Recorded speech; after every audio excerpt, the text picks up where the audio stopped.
जैसे ही सूरज आएगा ना ऊपर आपको ऐसा इफेक्ट मिलेगा कुछ। सो गाइस, अब तक आप लोगों ने सजेशन लिए होंगे किसी ऑटोमोटिव एंथुजियास्ट से या ऑटोमोटिव जर्नलिस्ट से। आज हम ना सजेशन लेने वाले हैं चैट जीपीटी से कि वो हमारे को एक बढ़िया गाड़ी कैसे सजेस्ट करते हैं। तो मेरे को सिटी ड्राइविंग के लिए और आउट स्टेशन के लिए ना एक डेली ड्राइविंग टाइप्स कार चाहिए। बिल्कुल, मैं आपको कुछ बढ़िया ऑप्शन सजेस्ट कर देता हूँ जो आपके 50 लाख के बजट में फिट बैठेंगे। बहुत सारे लोग इंटरेक्ट नहीं करते यार कमेंट्स में इंटरेक्ट करते हैं। मैं कोशिश करूंगा सब के सब जितने भी लोग कमेंट्स करने वाले हैं इस वाली वीडियो पे उन सबको रिप्लाई करेंगे। गुड मॉर्निंग एवरीवन, सत श्री अकाल सबनू ते सबनू, राम राम ते सबनू सलाम एज वेल। आई होप आप सभी लोग अच्छे होंगे और लाइफ में कुछ प्रोडक्टिव कर रहे होंगे। So guys, we are driving M4 और कल मैंने इसकी एक वीडियो आपके साथ शेयर करी थी बट उसमें मैंने यूवी लाइट चलाई थी। आज मैं आपको डे लाइट में इसका लुक दिखाऊंगा कि डे लाइट में कैसे लग रही है। और इवन कल मैंने आपको टेल लाइट भी दिखाई। तो जहाँ पे भी हमारे को ब्राइट रोशनी मिलेगी, सनलाइट मिलेगी, वहाँ पे मैं आपको इसकी वीडियो के शॉट्स दिखाऊंगा और एक बारी ओवरऑल लुक दिखाऊंगा हेडलाइट और टेल लाइट का। तो आप बताना आपको कैसी लगी। और एक आज कुछ एक्सपेरिमेंट करने की सोच रहे हैं, तो कुछ हुआ तो कामयाब हुआ तो आपके साथ जरूर शेयर करूँगा। फिलहाल तो निकल रहे हैं। और बताएं, बहुत सारे लोग इंटरेक्ट नहीं करते यार कमेंट्स में, तो कमेंट्स में इंटरेक्ट करते हैं। मैं कोशिश करूँगा सब के सब जितने भी लोग कमेंट्स करने वाले हैं इस वाली वीडियो पे उन सबको रिप्लाई करेंगे। तो गाइस, पहुँच गए थे ऑफिस।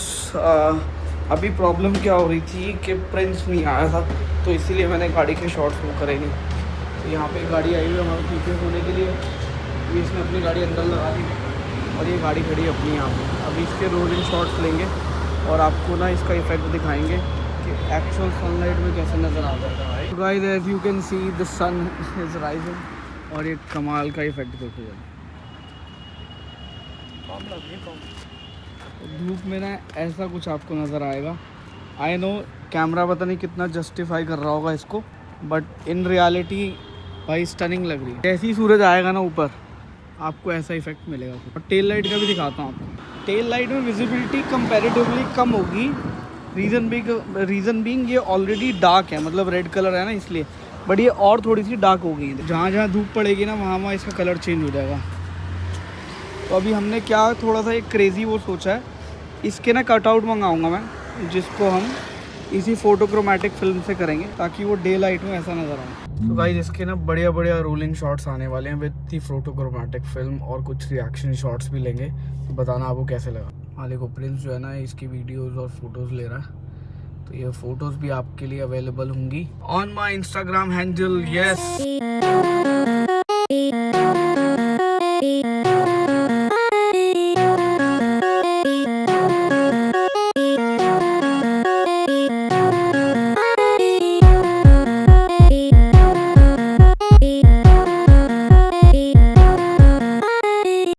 अभी ना हमारे कुछ फ्रेंड आए थे ताइवान से, तो मिठाई लेके आए। ऐसी मिठाई जो मिठाई नहीं है पारी यार, मैं आटा खा रहा हूँ भाई। क्यों लगी? सही में ऐसा लगा आटे का पेड़ा खा गया मैं। ले लो। मैं तो खाया नहीं, मेरे को ये सब पसंद ही नहीं। हाँ, इसको टॉपिंग पसंद है। ये क्या है? क्या है टॉपिंग है? अरे एक बार डाल ले। क्या है देखो। अरे मॉइस्चर सॉक करने के लिए होता है वो। उसको खाने से तो तू नहीं मरेगा, इसको खाने से जरूर मर जाएगा। ये देखो गाइस, यहाँ डाइट कोक और ये देखो चिप्स और यहाँ क्या वो है भाई, ये कॉम्बिनेशन क्या पहले बताओ हैं। सो गाइस, अब तक आप लोगों ने सजेशन लिए होंगे किसी ऑटोमोटिव एंथुजियास्ट से या ऑटोमोटिव जर्नलिस्ट से।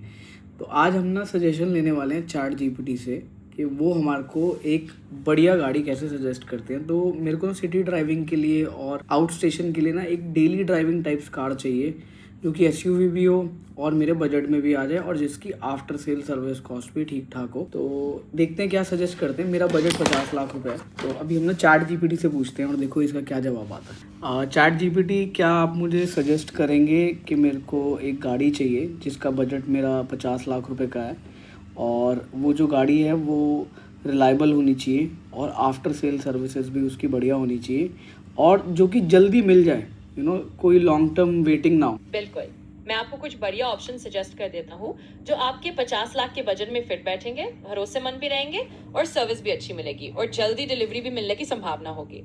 सबसे पहले टोयोटा इनोवा हाई क्रॉस एक बढ़िया चॉइस है।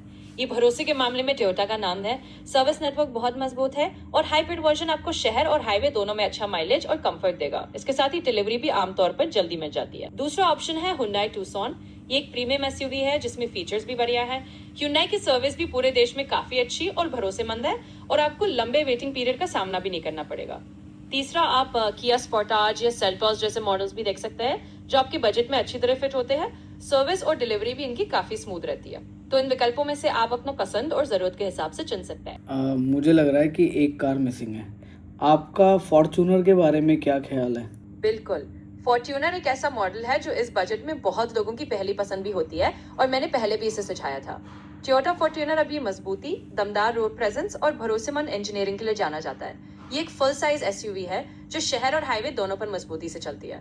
फॉर्च्यूनर की खास बात यह है कि इसकी सर्विस काफी प्रेडिक्टेबल रहती है। टोयोटा का सर्विस नेटवर्क बहुत मजबूत है और लॉन्ग टर्म में इसकी रिलायबिलिटी बहुत अच्छी साबित होती है। इसके साथ ही फॉर्च्यूनर की डिलीवरी भी आमतौर पर ठीक ठाक समय में मिल जाती है क्योंकि ये काफी पॉपुलर मॉडल है और टोयोटा इसकी सप्लाई अच्छी रखता है। तो अगर आप एक ऐसी एसयूवी चाहते हैं जो दमदार हो, भरोसेमंद हो और सर्विस के मामले में बढ़िया हो तो टोयोटा फॉर्च्यूनर एक शानदार चॉइस है। और आपका स्कॉर्पियो एन के बारे में क्या ख्याल है? स्कॉर्पियो एन के बारे में बात करें तो ये भी एक बहुत मजबूत और पॉपुलर चॉइस है, खासकर अगर आप एक ऐसी एसयूवी चाहते हैं जो दमदार हो और ऑफ रोड या खराब रास्तों पर भी आसानी से चल सके। महिंद्रा स्कॉर्पियो एन हाल के मॉडल्स में काफी इंप्रूव हुई है। ये एक रगेड और टफ स्ट्रक्चर के साथ आती है जो शहर के साथ साथ आउट स्टेशन ट्रिप्स के लिए भी बहुत बढ़िया है। सर्विस और रिलायबिलिटी के मामले में महिंद्रा ने पिछले कुछ सालों में काफी सुधार किया है। सर्विस नेटवर्क भी व्यापक है और स्पेयर पार्ट्स वगैरह भी आसानी से मिल जाते हैं। हाँ, फॉर्च्यूनर या इनोवा के मुकाबले महिंद्रा की सर्विस कभी कभी थोड़ी अलग हो सकती है, लेकिन ओवरऑल अभी भी एक काफी भरोसेमंद विकल्प बन चुकी है। तो अगर आप एक दमदार, टफ और इंडियन कंडीशंस के लिए बनी हुई एसयूवी चाहते हैं जो 50 लाख के बजट में आए तो स्कॉर्पियो एन भी एक बहुत अच्छा ऑप्शन है। अच्छा, मुझे ये बताएं, इन तीनों के इंजन को अगर हम कंपेयर करते हैं तो सबसे रिलायबल इंजन किसका है? चलिए इन तीनों गाड़ियों Toyota Fortuner, Toyota Innova high cross और महिंद्रा स्कॉर्पियो एन के इंजन को थोड़ा तुलना करके देखते हैं। फॉर्च्यूनर में फॉर्च्यूनर का जो डीजल इंजन आता है वो है 2.8 लीटर का बहुत ही प्रूवन और भरोसेमंद इंजन है। टोयोटा की इंजीनियरिंग का भरोसा इसमें आपको मिलता है और लंबे समय तक ये इंजन बिना किसी बड़ी दिक्कत के चलने के लिए जाना जाता है। खासकर अगर आप एक रफ टफ एसयूवी चाहते हैं जो सालों साल चले तो फॉर्च्यूनर का इंजन बहुत रिलायबल माना जाता है। इनोवा हाई क्रॉस में हाइब्रिड पावर ट्रेन है जो पेट्रोल इंजन के साथ इलेक्ट्रिक मोटर का कॉम्बिनेशन देता है। टोयोटा की हाइब्रिड टेक्नोलॉजी दुनिया भर में बहुत भरोसेमंद मानी जाती है। ये ना सिर्फ फ्यूल एफिशिएंट है बल्कि मेंटेनेंस के मामले में भी काफी भरोसेमंद रहती है। अगर आप एक हाइब्रिड और स्मूथ चलने वाली गाड़ी चाहते हैं तो इसका इंजन भी बहुत रिलायबल माना जाएगा। महिंद्रा स्कॉर्पियो एन में महिंद्रा के खुद के डीजल इंजन आते हैं जो नए जनरेशन में काफी इंप्रूव हुए हैं। ये इंजन भी काफी मजबूत है और इंडियन कंडीशंस के हिसाब से बनाए गए हैं। हालांकि टोयोटा की तरह लॉन्ग टर्म ट्रैक रिकॉर्ड उतना लंबा नहीं है, लेकिन महिंद्रा ने इन इंजनों को भी काफी भरोसेमंद बनाया है और सर्विस नेटवर्क भी अच्छा है।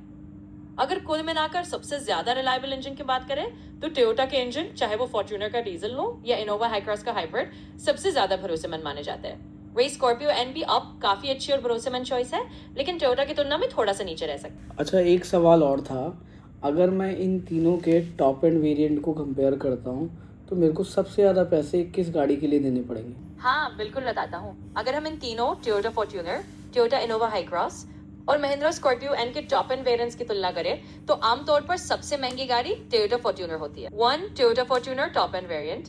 फॉर्च्यूनर के लेजेंडर या GRS जैसे टॉप वेरिएंट्स की कीमत अक्सर 50 लाख के आसपास या उससे ऊपर ऑन रोड चली जाती है लोकेशन के हिसाब से। यानी अगर आप फॉर्च्यूनर का टॉप मॉडल लेंगे तो आपको सबसे ज्यादा खर्च इसी पर करना पड़ेगा। Toyota Innova high cross top end variant. Innova high cross का टॉप एंड हाइब्रिड वेरिएंट आमतौर पर फॉर्च्यूनर से कम कीमत में आता है। इसकी कीमत 40 से 45 लाख के अंदर ऑन रोड आ सकती है, जो इसे थोड़ी किफायती बनाती है फॉर्च्यूनर के मुकाबले। 3 Mahindra Scorpio N top end variant.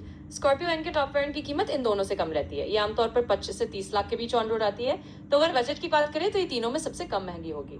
तो कुल मिलाकर अगर आप टॉप एंड वेरिएंट्स को देखें तो सबसे ज्यादा पैसे फॉर्च्यूनर के टॉप मॉडल पर देने पड़ेंगे, उसके बाद इनोवा हाई क्रॉस और सबसे कम स्कॉर्पियो एन के टॉप वेरिएंट। तो आपके हिसाब से अगर मैं स्कॉर्पियो एन लेता हूँ तो इतने में तो मेरे पास 2 गाड़ी आ जाएंगी फॉर्च्यूनर के प्राइस में। हाँ, आप सही कह रहे हैं। अगर आप महिंद्रा स्कॉर्पियो एन लेते हैं तो वाकई फॉर्च्यूनर के एक टॉप एंड वेरिएंट की कीमत में आप लगभग 2 स्कॉर्पियो एन खरीद सकते हैं। ये बजट के नजरिए से एक बड़ा अंतर है। यानी अगर आपको एक अच्छी मजबूत एसयूवी चाहिए जो आपके बजट में ज्यादा वैल्यू दे, तो स्कॉर्पियो एन आपको काफी किफायती पड़ेगी। वही अगर आपको टोयोटा का ब्रांड, उसकी लंबे समय की रिलायबिलिटी और प्रीमियम फील चाहिए, तो फॉर्च्यूनर उस लिहाज से इन्वेस्टमेंट है। आखिर में आपकी पसंद और प्रायोरिटी पर निर्भर करता है कि आप ज्यादा प्रीमियम फीचर्स और ब्रांड वैल्यू चाहते हैं या ज्यादा किफायती और वैल्यू फॉर मनी विकल्प। अच्छा, एक सवाल और है, क्या स्कॉर्पियो एन के अंदर कैप्टन सीट्स आती हैं? हाँ बिल्कुल, महिंद्रा स्कॉर्पियो एन में कैप्टन सीट्स का ऑप्शन मिलता है, खासकर उसके 7 सीटर वेरिएंट्स में। ये आपको दूसरी रो में 2 इंडिविजुअल कैप्टन चेयर्स के साथ एक ज्यादा आरामदायक और प्रीमियम फील देता है। तो अगर आप कैप्टन सीट्स वाला लेआउट चाहते हैं तो स्कॉर्पियो एन में वो सुविधा भी उपलब्ध। क्या दोनों गाड़ियों में एडास आता है? चलिए एडास के बारे में भी बात कर लेते हैं। टोयोटा फॉर्च्यूनर में अभी तक भारत में एडवांस्ड एडास फीचर्स जैसे lane keep assist, adaptive cruise control, autonomous emergency breaking का उतना फोकस नहीं रहा है। फॉर्च्यूनर ज्यादातर अपने मजबूत इंजन, ऑफ रोड कैपेबिलिटी और भरोसेमंद बिल्ड के लिए जानी जाती है, लेकिन एडास फीचर्स इस पे फिलहाल कम या ना के बराबर है। महिंद्रा स्कॉर्पियो एम की बात करें तो महिंद्रा ने अपने नए मॉडल्स में कुछ एडास फीचर शामिल किए हैं, खासकर XUV 700 जैसे मॉडल में। स्कॉर्पियो एन में भी कुछ बेसिक एडास या सेफ्टी असिस्ट फीचर्स मिलने की उम्मीद है, जैसे ड्राइवर अटेंशन मॉनिटरिंग या बेसिक लेन असिस्ट। लेकिन ये फॉर्च्यूनर की तरह ज्यादा ऑफ रोड फोकस गाड़ी है, तो एडास उतना कॉम्प्रहेंसिव नहीं होगा जितना कुछ नए प्रीमियम SUV में मिलता है। तो कुल मिलाकर इन दोनों गाड़ियों में एडास फीचर्स अभी बहुत लिमिटेड है। अगर एडास आपके लिए बहुत जरूरी है तो शायद आपको इस फीचर के लिए किसी और नए मॉडल पर नजर डालनी पड़ सकती है जो इसे ज्यादा अच्छे से ऑफर करे। अभी मेरे को लगता है आपने एक गाड़ी स्किप कर दी, जो कि है टोयोटा की हाइलक्स। अरे हाँ, बिल्कुल सही पकड़ा। टोयोटा हाइलक्स भी एक ऑप्शन है जिसे हमने अभी तक जिक्र नहीं किया था। हाइलक्स असल में एक पिकअप ट्रक है जो फॉर्च्यूनर के ही प्लेटफॉर्म पर आधारित है और बहुत ही टफ और रगेड मानी जाती है। हाइलक्स के बारे में प्रयोग, हाइलक्स एक लाइफस्टाइल पिकअप है जो उन लोगों के लिए बढ़िया है जो ऑफ रोडिंग, एडवेंचर या हैवी ड्यूटी इस्तेमाल चाहते हैं और साथ ही एक भरोसेमंद टोयोटा प्लेटफॉर्म पर भरोसा करता है। इंजन और रिलायबिलिटी, हाइलक्स में फॉर्च्यूनर वाला ही भरोसेमंद 2.8 लीटर डीजल इंजन मिलता है जो काफी मजबूत और लंबे समय तक चलने वाला साबित हुआ है। और फीचर्स और कीमत, हाइलक्स की कीमत भी फॉर्च्यूनर के आसपास ही रहती है, यानी ये भी 40 से 50 लाख के बजट में आती है। एडास वगैरह इसमें भी सीमित है, लेकिन एक बहुत ही मजबूत और टफ गाड़ी है। तो अगर आप एक ऐसी गाड़ी चाहते हैं जो पिकअप ट्रक स्टाइल में हो, ऑफ रोडिंग और हैवी ड्यूटी के लिए बढ़िया हो और टोयोटा की भरोसेमंद इंजीनियरिंग पर आधारित हो, तो हाइलक्स भी एक शानदार विकल्प। क्या आपको नहीं लगता अभी कुछ टाइम मुझे और वेट करना चाहिए, क्योंकि सुनने में आया है कि टोयोटा का फेसलिफ्ट या जनरेशन चेंज हो रहा है? हाँ, ये एक अच्छा सवाल है और इसका ध्यान रखना बिल्कुल समझदारी होगी। अगर आपको पता चल रहा है कि टोयोटा जल्द ही कोई फेसलिफ्ट या नई जनरेशन लाने वाली है, तो थोड़ा इंतजार करना बुरा आइडिया नहीं होगा, क्योंकि जब कोई नई जनरेशन या फेसलिफ्ट आती है तो आपको नए फीचर्स, बेहतर सुरक्षा उपाय और शायद कुछ एडवांस टेक्नोलॉजी भी मिल सकती है। और अगर आपको बिल्कुल लेटेस्ट मॉडल चाहिए तो वेट करना समझदारी होगी। दूसरी तरफ अगर आप तुरंत गाड़ी लेना चाहते हैं और इंतजाम नहीं करना चाहते, तो मौजूदा मॉडल्स भी बहुत भरोसेमंद और अच्छी चॉइस है। तो आखिर में ये आपके ऊपर है कि आपको कितना इंतजार करना है और क्या आप लेटेस्ट जनरेशन का फायदा उठाना चाहते हैं। अगर हाँ, तो थोड़ा वेट करना बेहतर रहेगा। सो गाइस, मैं एक आपको ना इंटरेक्टिव सेशन दिखाना चाह रहा था, जो कि एक ChatGPT और हमारी कॉन्वर्सेशन में आपने सुना ही होगा, और मुझे लगा कि यार ये बहुत ही इन्फॉर्मेटिव था। आप लोग भी बाकी कमेंट करके बताओ कि हमें कौन सी गाड़ी लेनी चाहिए, और I am serious about it, और हम कोशिश करेंगे इसको जनवरी के 2nd वीक तक फाइनलाइज कर दें। तो आप मुझे बताना। बाकी जो दूसरी गाड़ियाँ आ रही हैं उनका लाइनअप अलग है, तो उनको इनसे कंपेयर मत करना, बट एक डेली ड्राइविंग के लिए मेरे को कार चाहिए थी, तो मैं उसके लिए सोच रहा हूँ, क्योंकि डेली ड्राइविंग में ना मैं M4, पोर्शा या दूसरी गाड़ियाँ नहीं चला पा रहा हूँ। तो मुझे ऐसा लगता है कि एक ऐसी डेली ड्राइविंग कार होनी चाहिए जो कि मेरे को कम्यूट करने में, ऑफिस से यहाँ से वहाँ, ताकि मैं इन सब गाड़ियों को वीकेंड पे एंजॉय कर सकूँ। तो आप लोगों की क्या राय है, आप ज़रूर कमेंट करके बताना। आई होप आपको ये व्लॉग अच्छा लगा हो। अगर व्लॉग ये इन्फॉर्मेटिव लगा है तो इस तरीके की इंटरेक्शन हम दोबारा लाते रहेंगे, और आप नेक्स्ट टाइम टॉपिक सजेस्ट करें।